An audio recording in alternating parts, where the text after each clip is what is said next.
You're talking positively about P.J. Williams, but what a competitor and what a game he had. Those two kind of scenario, those two plays, and then the Vikings going for it on fourth down early in the third quarter, I think really tell the story. I mean, you had to be nervous coming into this game with the Saints secondary, with Eli Apple just being in the Saints defense for a minimum of 4 days, and then you had P.J. Williams, who has struggled a little bit. Ken Crawley was inactive in order to get Eli Apple in tonight, but you had to be nervous about the Saints secondary. But P.J. Williams really saved himself midway through. He did, because it was a struggle. He was on the slot, so sometimes he had Diggs, sometimes he had Adam Thielen, who certainly continued his record, and he had penalties.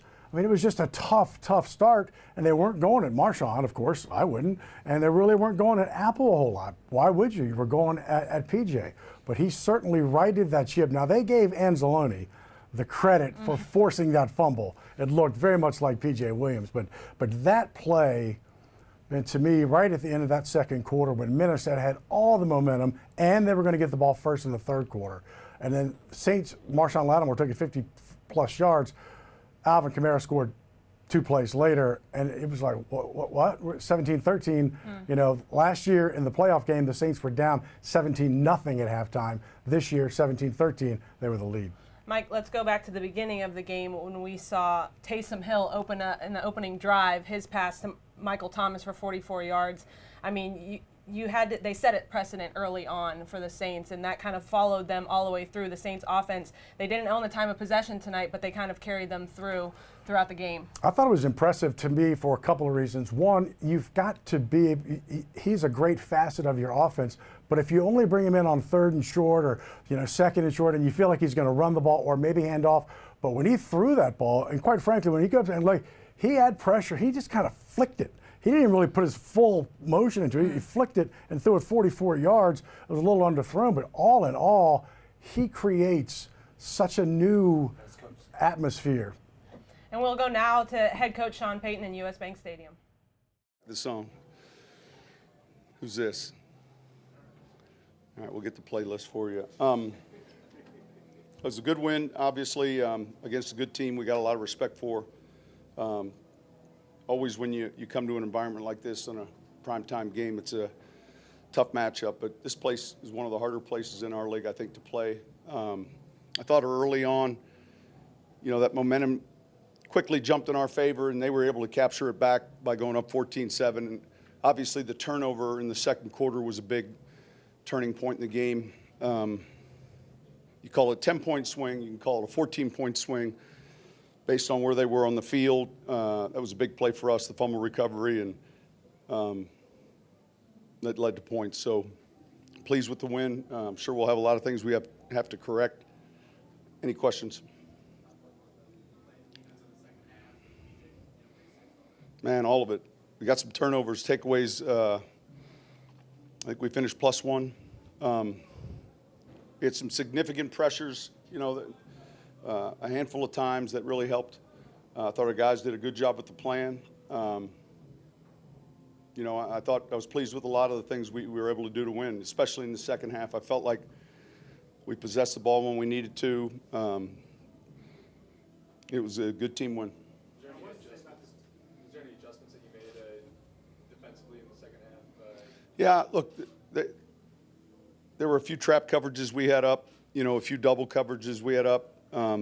Those guys are tough. The receivers are tough, and Kirk does a good job finding them.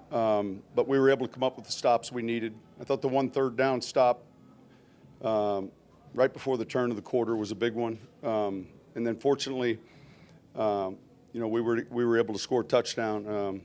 I was a little concerned. We settled for a field goal with the 1 turnover offensively, but we did enough to win. Well, look, there's been different teams and different games, and yet there's some similar patterns that are important. We'll get challenged a whole bunch this week, this upcoming week with this Ram team that we're going to be playing. But no, there's some things that I think we've improved in areas we've improved in, and yet some things we still need to work on. What does it say about this team that they won? Drew throughout the life, 20-something yards? Yeah, our goals aren't any certain yards or any of that. Our goals are to win. In each game, I think part of that is paying attention to how to win that game, and that's our goal. But look, I'm proud of them, and it was a good performance against a real good team. Pardon? Well, they're going to PJ because that's where Thielen lines up a lot in the slot. I thought that's a good group of receivers. They came over to Eli's side. They came over to Lattimore's side. I mean, look, they're tough. We've seen it. We've seen it firsthand, and those guys are good players. What about the resiliency of your secondary? Talk about. Yeah, I think that's important because it's hard to play back there and come back and play with the same confidence even after a big play might be given up. You don't know when you're going to have that opportunity like PJ had, and all of a sudden, the quarterback gets flushed and the receiver sits on a route, and then you continue. And I'm proud of them. It goes hand in hand. That rush, when we started getting a little bit of pressure, and that can really help, and we got to keep finding ways to do that. Did you guys kind of have to play a certain way in the secondary just because Eli only had it 3 days to get ready? I don't know that it changed how we played. We certainly didn't want to do too much, and yet there's still a lot of work he needs, relative to what we're doing and how we want it played technique-wise, but we'll get on that. How much do you think this win in this building helps this team's psyche, given the history? I don't know. A lot was made about that, honestly, coming into this game, and we really, look, the game was the game last year, and that'll be one of those games. Look, if you were old enough to remember Franco Harris, and if you were old enough to remember the fumble forward or a Hail Mary, and yet I think our team handled the week real well. The focus was on winning this game in the regular season right now against a good team, and we were able to do that. What was kind of the plan with that opening script? It looked like you kind of tried to throw some wrenches in there early and kind of get them all down. Well, hopefully we do that with the opening. Look, we hit the big pass play. Taysom completes to Mike, which really shifted the field position and eventually led to a touchdown. So that was good. It was a good way to start. Is that the first time you've seen a play with 3 quarterbacks on the field? I don't know. That's a good question. It was Bridgewater 11. I know that. What does a play like that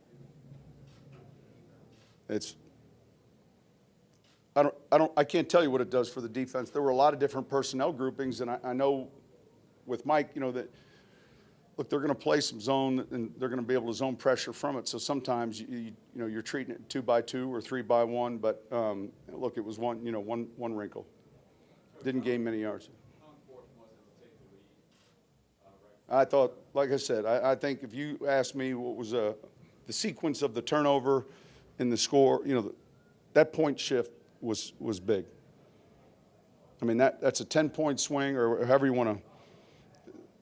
That was a big sequence.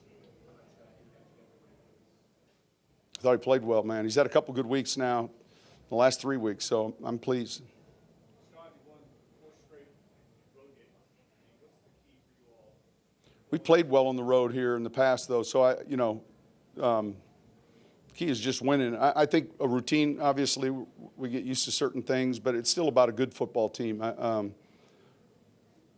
think we've been able to win the rushing battle here a couple times, and time of possession was close tonight. But each week it's different, and I'm pleased that we've been able to play well, not just at home but on the road. So is it important for a team, just you guys 2 weeks in a row have kind of one kind of 3-year drive in your game? Is that kind of important to be part of your identity? The identity, I think, is trying to win, and that's what's most important. So relative to anything else, each week it might change, it may change, and obviously there were certain things that we felt we needed to do in this game, particularly in the second half. Is that, like, Taysom had just a pretty big role in general tonight? It's been kind of expanding as years go on. Is there something specific with Minnesota that you thought you did? Look, he gives us a good presence. We got a lot of Buffalo defense when he was in there, 3 safety defense. There's some flexibility we have relative to what we're trying to do in the run game.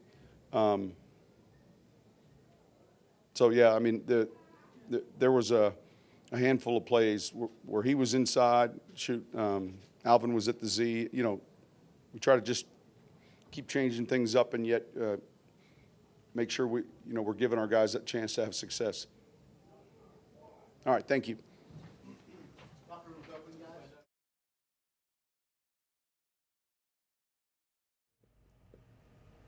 As we wait for our own John DeShazier and Drew Brees, let's go over some of the keys from tonight's game.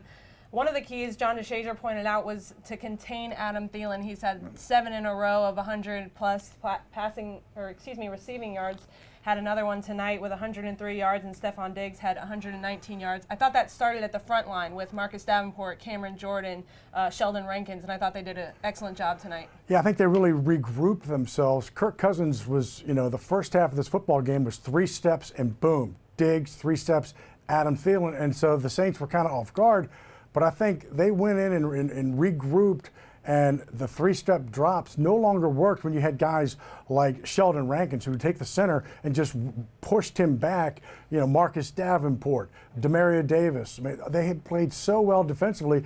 So the 3-step drop was what did him so well in the first half. It's what did him in the second half, because the Saints finally got some pressure, knocked down some passes, and took away some of those easy throws that Kirk Cousins was getting. He got a lot of yards, 304 yards, 27 of 36, but he was sacked 4 times, had a couple of passes knocked down, had a Marcus Davenport almost fumble. So there were a lot of things that he didn't do very well in the second half, and I thought it all began with that Saints defense. And we saw the Vikings lead in time of possession tonight. We saw the Vikings lead in total yards with 423 total yards.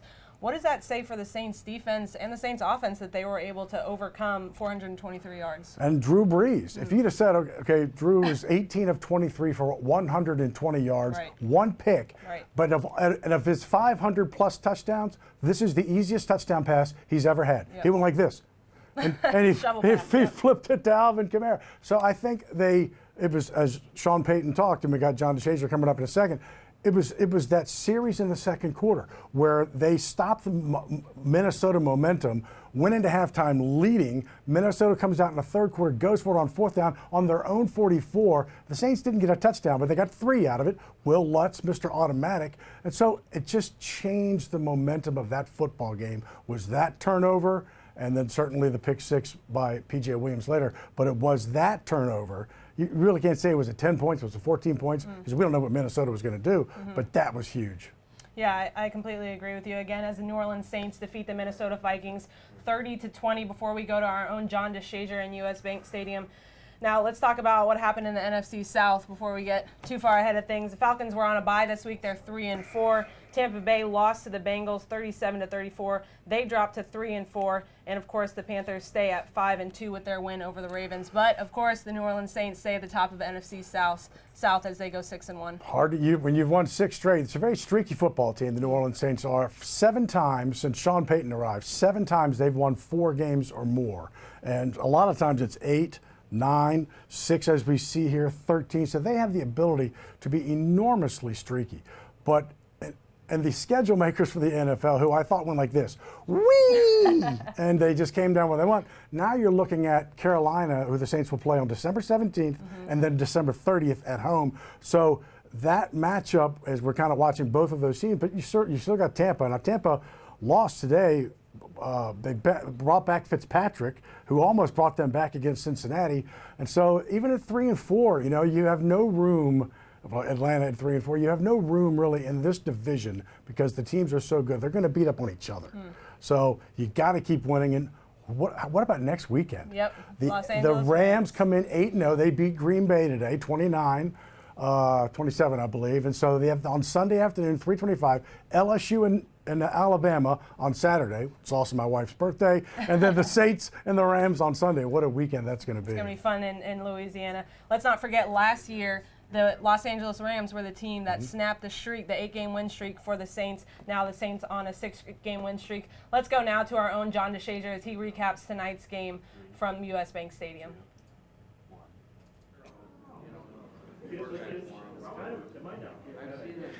Carolina, Mike, as you guys heard Coach Payton, obviously proud of the guys. I think if you rewind back, we said the Giants game when they played New York, that was the best game the Saints had played. And then, we go to the Washington game and said that was the best game they played. And then we go to the Baltimore game and said that was the best game they played. And now here tonight, I think we can say the exact same thing. I think this team is progressing the way you'd want to. They get a little bit better each week, regardless of competition. And certainly this venue against this team with everything that was on the line, I think their most complete game of the season.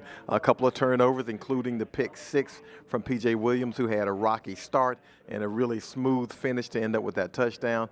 Obviously, the forced fumble right before halftime, forced by Alex Anzalone, was a huge play because Minnesota, we're talking about going in for a score, and then the Saints flip that, and they turn it around, and they go and score. So I think huge plays here made on the road.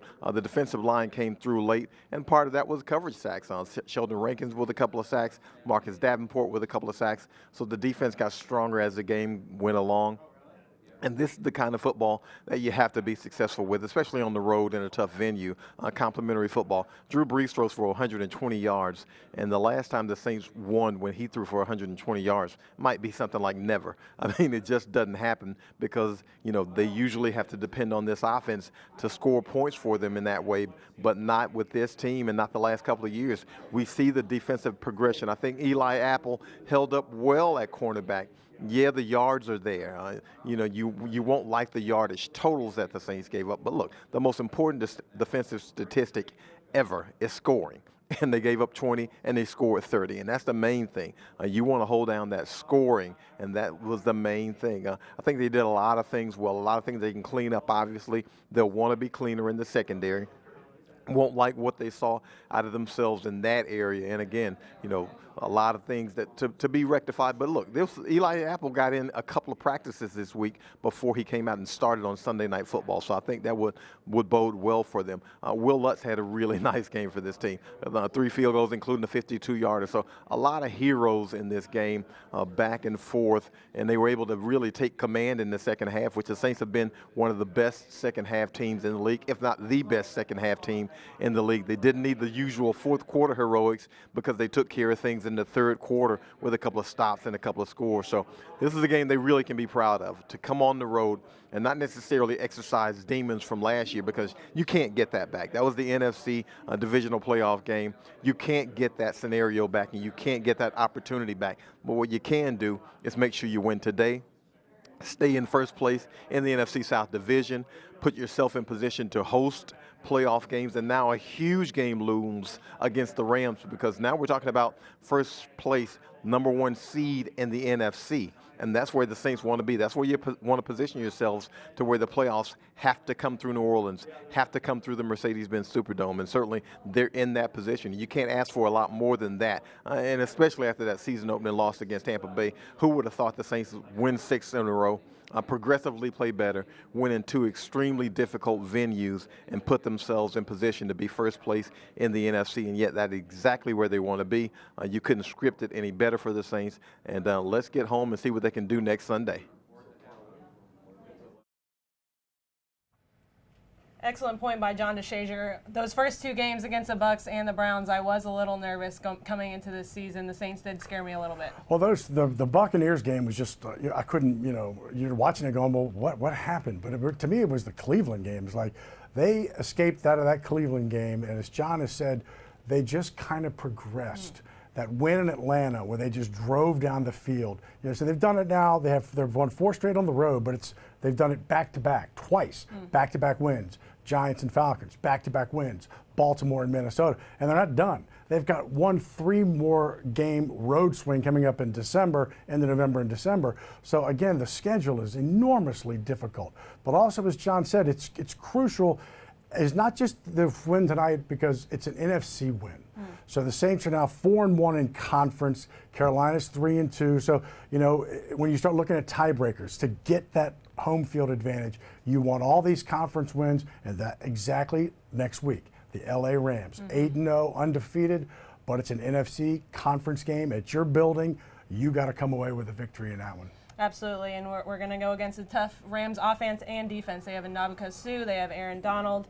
That's going to be a tough Rams offense and defense to go against. Jared Goff and Gurley played well today. I mean, it was a really good football game. Green Bay and the Rams. Green Bay had an opportunity late, fumbled, and then the Rams were able to just kind of, we've seen it before, which is you do what you have to do to win the football game. And it's what the Saints have done of late, really running the ball, not with enormous 100+, but with 65, with Mark 60+, and Alvin 60+, and also 30 or 40 catching the ball. Absolutely. They've really been able to, they held the ball one time between the third and the fourth quarter for like 9 minutes. And on the road, when you can do something like that and get points out of it, field goal, whatever, it is demoralizing to the Vikings. And they frankly ran out of time, and they didn't have enough steam because the Saints defense just kept feeding on it. Sheldon Rankins, you were going to ask me what my favorite play was. It was that sack. Yep. Sheldon Rankins just took the center and just bull rushed him literally into Kirk Cousins. And when this defense plays well,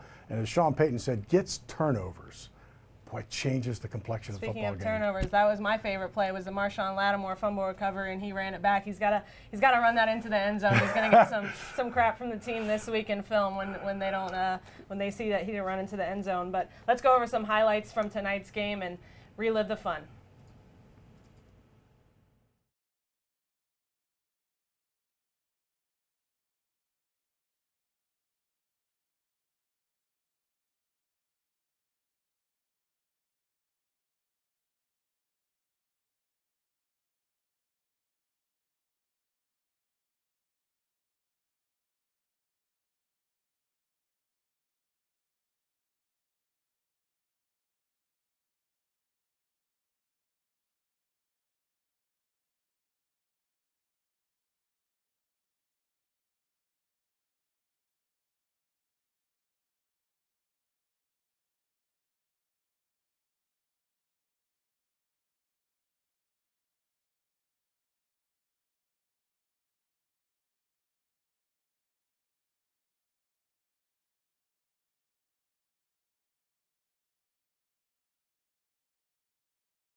Touchdown. Wow, what a turnaround here at the end. In the league on a percentage basis. And that's passed off at the 44-yard line by P.J.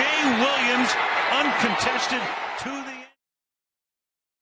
About the Saints this year is that they haven't been plagued by injury. I'll knock on wood on that one, but Teron Armstead's been able to stay healthy this year. You've had a secondary stay healthy. The whole Saints team has been able to stay. Oh, let's go to Drew Brees in U.S. Bank Stadium. At least, field goal or touchdown. So, yeah, that's a big swing in the game. Obviously, a huge momentum shift. I mean, for the most part, I thought it was pretty good. Took away the big plays, they're a big-time shot play team, and took those away. I thought some of these young guys played well. So, yeah, I think it says a lot about the team. Obviously, we come into every game with a ton of confidence. I think we feel really confident going on the road. We feel like we're battle tested. Feel like we've won in a lot of different ways. Been in a lot of different types of games already in just the first part of this season. Obviously, this one had a little extra special meaning. Just being able to come in and get a win here against a great opponent. In a very, very tough venue. And just knowing that these guys I think they're always going to be in the hunt. Talking about the Vikings, and that's just based upon the games that we've played against these guys in the past. Got a ton of respect for them, a ton of respect for their players and their leadership, and knew it was going to be a hard-fought game. Obviously, the difference was getting some of those turnovers. Those were big, and then obviously. Felt like offensively we were just we were efficient. We were efficient. There weren't a ton of big plays, but it was just a lot of grinded out type football. Time of possession, running the ball well, getting completions, and putting ourselves in positions to score. To kind of reduce his snaps since he has to play in a while. yes. Okay.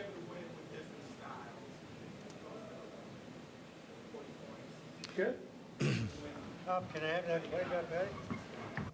Well, you're ready to take advantage of whatever opportunities the opposing team will give you. And, you know, we come in always with a pretty elaborate game plan, and then based upon what we're seeing and what's effective, we typically narrow that down and find our bread and butter. And felt like, you know, today we were obviously able to really control the ball, you know, on the ground. Felt like the passing game was really a complement to that, you know, just getting a first down every now and then, you know, getting completions, just positive plays, you know, positive plays, putting us into third manageable situations so that we could sustain drives, so that we could stay on the field, you know, keep their explosive offense off the field and score points. Here was a plan to have like a balance, attack, passing, and rushing. At the end of the game, like y'all had just about 3 rushing plays and passing. Yeah, I think we probably had more.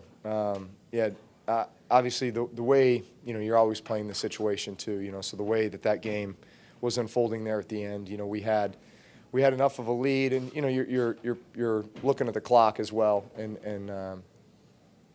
you know, focused on, you know, obviously getting first downs, but sustaining the drives, you know, milking the clock, and understanding that you've got, you know, a pretty good lead that you're trying to protect. It's not a conservative approach. It's just it's a smart football approach. Drew, you've been a long time without, you know, an interception this season until tonight. What happened on that play? Yeah, it shouldn't have happened. Just get the ball down a little bit. You know, had a little bit of pressure, but should just get the ball down and we're fine.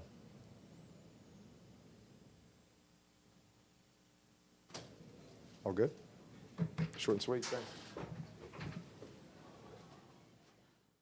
If you're just tuning in to us, the Saints defeated the Minnesota Vikings tonight 30-20. They advanced to 6-1. The Minnesota Vikings go to 4-3-1. Of course, the storyline all week has been the Saints getting this win over the Minnesota Vikings. Not exactly in a revenge game, but you know, the Saints team has seen the Minnesota Vikings 3 times in the last 25 games, which is a lot, almost like a divisional opponent. But it was good to see them get that win tonight. Get that win on the road, and as Drew said, as he wrapped up, short and sweet. I mean, there wasn't a whole lot to say. He, you know, did not. He just it was. I thought Drew said it perfectly. He goes, you know what? We were just efficient. We were efficient running the ball. We were efficient catching the ball. The turnovers were huge, and I think we're starting to see a little bit of kind of how other coaches are looking at this football team. Harbaugh last week, going for it on 4th down in the first quarter, going for like, we don't have time. We may not touch the ball that much against the Saints, so it's altered their game plan. We saw it with Mike Zimmer tonight. You know, if they're not playing the Saints and you're down 7-0 and it's 4th and goal if they're 1 or 2, I'm not sure you don't kick the 3 there. Right. You know, but it's the Saints. You're like, well, I don't know how many times we're going to touch it again. So he goes for it on 4th down in the 3rd quarter. I feel like we're starting to see coaches kind of go, I don't know how to. If we don't keep up with them, we can't keep up with them.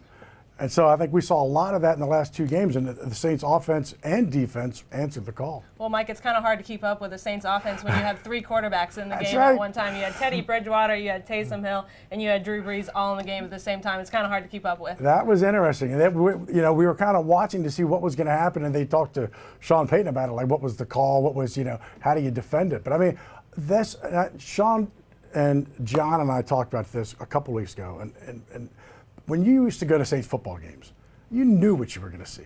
You knew what was going to happen. Right. It was Drew running, passing. You knew what the Saints were going to do.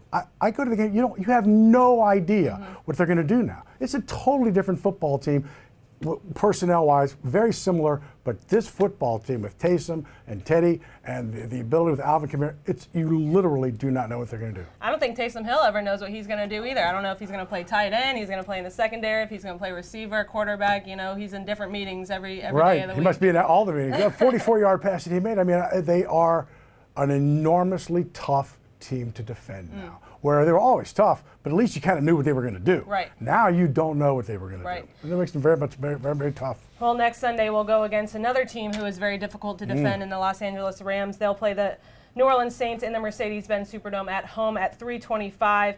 Again, the Los Angeles Rams are undefeated. They are 8-0. New Orleans Saints advance to 6-1. They stay at the top of the NFC South. For Mike Haas and Caroline Gonzalez, thank you so much for joining us in the Saints postgame show presented by Verizon. Y'all have a good night.